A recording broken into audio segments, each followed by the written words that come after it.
దూత media, power of news. Hi, hello, welcome to దూత media. ఇప్పుడు ప్రజల్లో బాగా చర్చిస్తున్న అంశం స్పాండిలైటిస్. దీనిపైన మనం దీనికి గల కారణాలు, ఇది ఎలా వస్తుంది, దీన్ని ఎలా నివారించవచ్చు అనే విషయాలపైన డాక్టర్ కళ్యాణ్ వర్మ గారితో మనం ఈ విషయాలపైన అడిగి వారిని సలహాలు సూచనలు తీసుకుందాం. Hi sir. హలో. హలో అండి. సార్, ఇప్పుడు ప్రజల్లో బాగా చర్చిస్తున్న అంశం వచ్చేసి స్పాండిలైటిస్. సార్, అసలు ఇది అంత తీవ్రమైన వ్యాధ, ఇది రావడానికి గల కారణాలు ఏంటి సార్? సో స్పాండిలోసిస్ అంటే దాని మీనింగ్ ఏంటంటే అరగటం.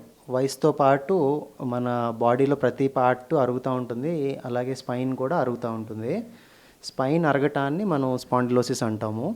అందులో కామన్గా వచ్చేది మెడ అరగటాన్ని సర్వైకల్ స్పాండిలోసిస్ అని, అలాగే నడుము అరగటాన్ని లంబార్ స్పాండిలోసిస్ అని యూజువల్గా పిలుస్తూ ఉంటాం. దీనికి గల కారణాలు వచ్చేసి అది వేర్ అండ్ టేర్ అంటే వయసుతో పాటు మనం జరిగే మూమెంట్స్ వల్ల స్లోగా మన జాయింట్ అనేది వీక్ అవుతూ ఉంటుంది, మెడలో కానీ నడుములో కానీ.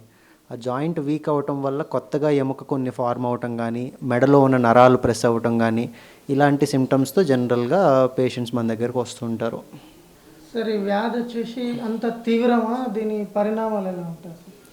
సో ఎక్కువ శాతం మందికి ఇప్పుడు స్పాండిలోసిస్ అనేది చాలా కామన్ ప్రాబ్లం అనమాట. మనం ఇప్పుడు జనాలు నార్మల్ పబ్లిక్ ఒక 100 మందిని తీసుకుంటే 60% పైన ఉన్న వాళ్ళలో అట్లీస్ట్ ఒక 60% మందికి మెడ అరుగుదల కానీ నడుము అరుగుదల కానీ మనం చూస్తూనే ఉంటాం. కాకపోతే దీనివల్ల వచ్చే ఇబ్బందులు ఏంటి అనేది మనం అర్థం చేసుకోవాలి.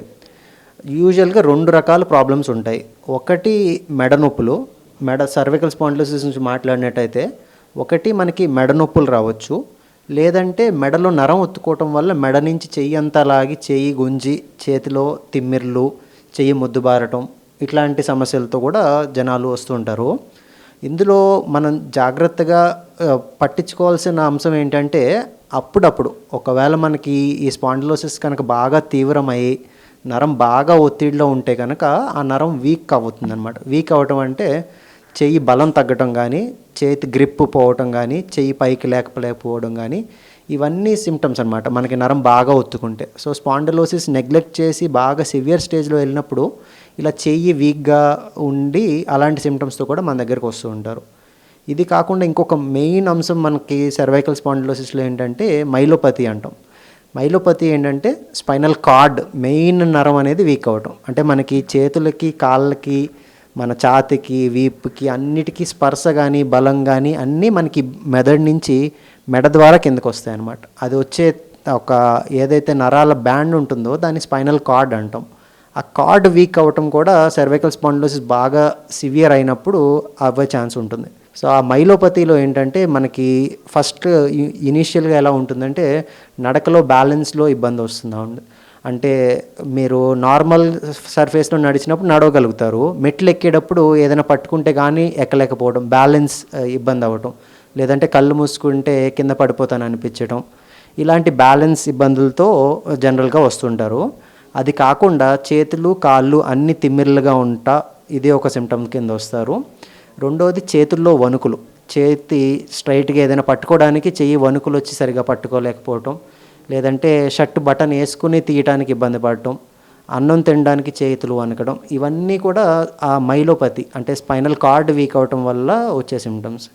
ఇవే కాకుండా యూరిన్ కంట్రోల్, యూరిన్లో కూడా మనం ఆపుకోలేకపోవడం కానీ, లేదంటే బాగా ఫ్రీక్వెంట్గా వెళ్ళాల్సి రావడం కూడా ఈ మైలోపతిలో ఒక సిమ్టమ్స్.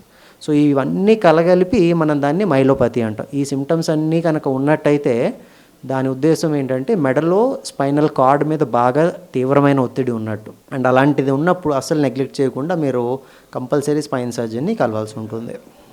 ఓకే సార్, ఇప్పుడు పవన్ కళ్యాణ్ గారు స్పాండిలైటిస్ వ్యాధితో బాధపడుతున్నారు. సో మీడియా ఛానల్స్ అన్నీ స్పాండిలైటిస్ తీవ్రంగా ఉంటే పక్షవాతానికి దారితీస్తుందంటూ వార్తా కథనాలు కూడా ప్రచారం చేశారు. ఇది ఎంతవరకు నిజం? సో యూజువల్గా మనకి సర్వైకల్ స్పాండిలోసిస్ నేను చెప్పినట్టు మనకి అది వయసుతో పాటు జరిగే ప్రక్రియ అనమాట. వయసు పెరిగే కొద్దీ మెడ అరగటం వల్ల మెడ నొప్పులు కానీ, మెడ నుంచి చేయి లాగటం కానీ, దాన్ని మనం సర్వైకల్ స్పాండిలోసిస్ అనుకుంటాం అనమాట.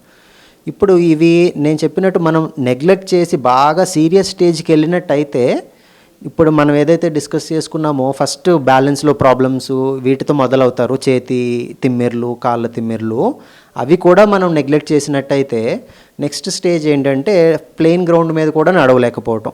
ఇంకా వదిలేసినట్టయితే అది కంప్లీట్గా వీక్ అవ్వటం, అంటే చెయ్యి కాళ్ళు పూర్తిగా వీక్ అవ్వటం అనేది కూడా ఒక రేర్ కాంప్లికేషన్. అది 100 మందిలో ఒక్కరికి లేదా ఇద్దరికి కూడా అవ్వకపోవచ్చు, చాలా తక్కువ ఛాన్సెస్. బట్ సర్వైకల్ స్పాండిలోసిస్లో మనకి ఈ పెరాలిసిస్ అంటే కాళ్ళు చేతులు కంప్లీట్గా వీక్ అయ్యే ఛాన్స్ అయితే మాత్రం డెఫినెట్గా ఉంటుంది నెగ్లెక్ట్ చేసినట్టయితే. ఇవి రాకుండా మనం ఎలాంటి జాగ్రత్తలు తీసుకోవచ్చు? సో ఇప్పుడు మనం మాట్లాడుకున్నట్టు ఇది వయసుతో పాటు జరిగే ప్రక్రియ.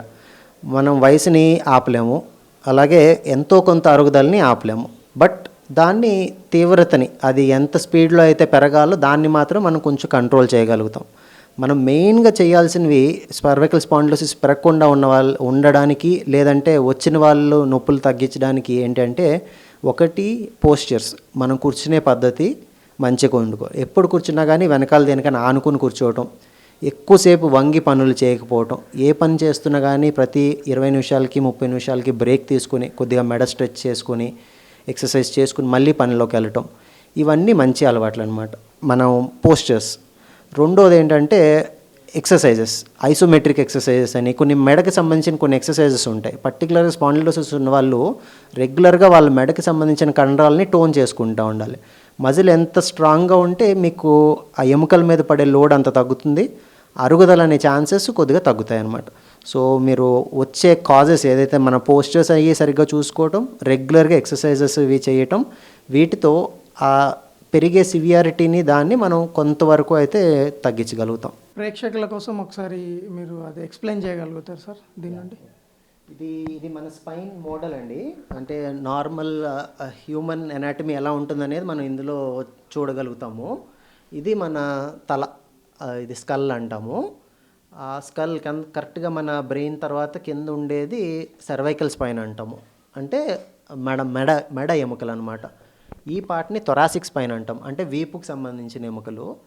అలాగే ఇది లంబార్ స్పైన్ అంటాం, అంటే నడుముకి సంబంధించిన ఎముకలు. సో మన స్పైన్ని ఈ 3 రకాలుగా డివైడ్ చేయొచ్చు. మెడ ఆర్ సర్వైకల్ స్పైన్, వీపుని థొరాసిక్ స్పైన్ అంటాము, నడుముని లంబార్ స్పైన్ అంటాము.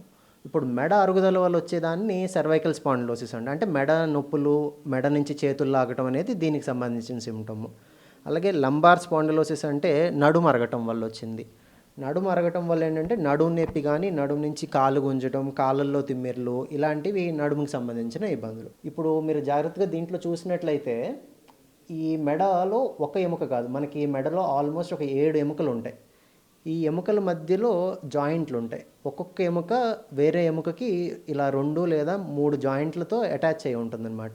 సో ఈ జాయింట్ అరగటాన్నే మనం యూజువల్గా స్పాండిలోసిస్ కానీ ఫెసిటల్ జాయింట్ ఆర్థరైటిస్ అంటాం. అంటే ఈ జాయింట్ అరగడం వల్ల ఇక్కడి నుంచి మనకి మెడ నొప్పులు వస్తూ ఉంటాయి అన్నమాట.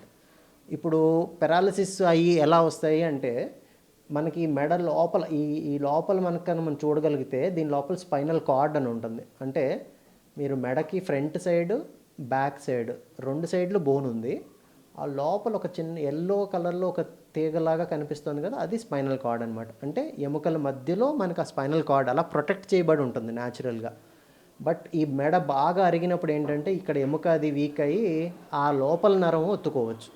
దానివల్ల మీకు ఆ నరం వీక్ అవటం కానీ ఈ మైలోపతి అనుకున్నట్టు, లేదా బాగా సివియర్ స్టేజెస్లో మైలోపతి ఆర్ పెరాలసిస్ మనం అనుకున్నట్టు చేతులు కాళ్ళు వీక్ అయ్యే ఛాన్సెస్ అనేవి ఉంటాయన్నమాట. హాయ్, నేను మీ RP Patnaik. Please subscribe to Dootha media.